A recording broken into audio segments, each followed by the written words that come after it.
Lorsqu'on recherche du travail, on est amené à répondre à de nombreuses offres d'emploi. La tentation est donc grande de gagner du temps en réalisant un CV interchangeable qui s'adapte à différents intitulés de poste et à différentes entreprises. C'est justement ce qu'il ne faut pas faire. En adaptant votre CV à chacune des offres auxquelles vous répondez, vous montrez que vous avez porté une attention particulière non seulement à l'entreprise mais aussi au poste sollicité. Vous augmenterez donc vos chances de retenir l'attention du recruteur. Adapter votre CV à chaque poste pour lequel vous postulez est important pour montrer à l'entreprise votre détermination autant que votre adéquation avec ses besoins. Certes, cela pourrait vous prendre du temps, mais cela pourrait réellement faire la différence. Dans cette vidéo, nous vous donnerons quelques techniques pour adapter facilement votre CV selon l'offre pour laquelle vous aurez à postuler. Si vous êtes nouveau sur la chaîne, n'hésitez pas de vous abonner et activer les notifications pour ne rater aucune de nos prochaines vidéos. Savez-vous que les recruteurs feuillettent chaque jour des centaines de CV pour dénicher la perle rare? En effet, devant cette vague de demandes d'emploi, il ne passe que très peu de temps à examiner la pertinence de chaque CV. Si vous voulez qu'un employeur lise votre CV et se dise « Cette personne est parfaite pour mon entreprise », je vous conseille de suivre les conseils suivants.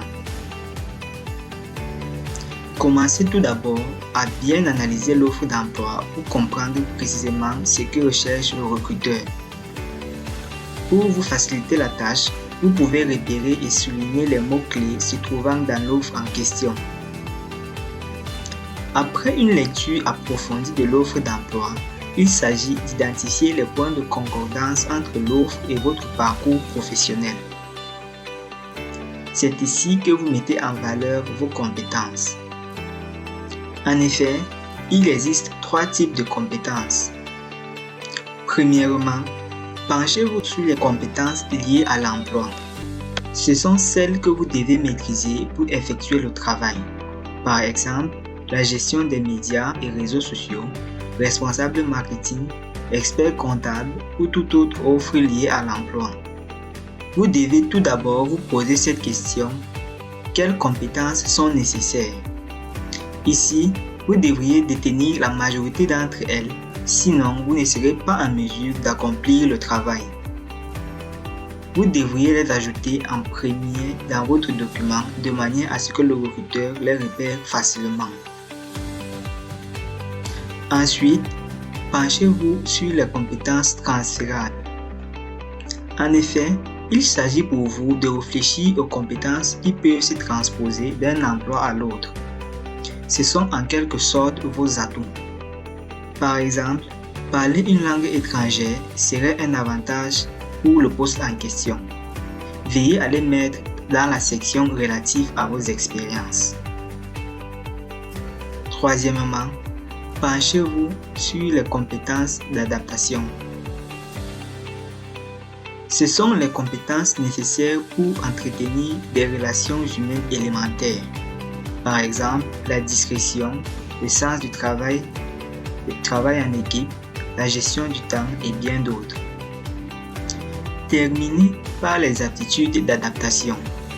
Elles se traduisent généralement par des adjectifs comme ambitieux, assidu, créatif, autonome, respectueux et bien d'autres soft skills que vous pouvez utiliser pour vous décrire. Vous pourriez par exemple utiliser la formulation suivante: coordonnateur des communications organisées. Un autre conseil est d'attirer l'attention sur les compétences que vous considérez comme étant les plus importantes à l'aide des chiffres et d'autres détails. Vous serez plus précis et vous pourrez montrer de quelle façon vous avez utilisé ces compétences par le passé. Par exemple, n'écrivez pas juste connaissance du secteur bancaire, mais plutôt un truc comme 4 ans d'expérience dans le secteur bancaire. Cela permettra aux recruteurs d'avoir une idée plus précise sur vos compétences dans le secteur et d'apprécier votre candidature à sa juste valeur. Enfin, faites attention de ne pas mentir. Vous pouvez vous focaliser sur certains critères pour les mettre en valeur, mais vous ne devez surtout pas en inventer. N'oubliez pas que ça ne coûte rien aux recruteurs de contacter vos précédents employeurs pour vérifier vos dires. Alors, c'est la fin de la vidéo. J'espère qu'elle vous serait utile. N'hésitez pas à liker, vous abonner et activer les notifications. Et selon vous, quelle est la compétence la plus recherchée dans le marché de l'emploi? Dites-le nous dans les commentaires. Sur ce, je vous dis à bientôt pour une nouvelle vidéo.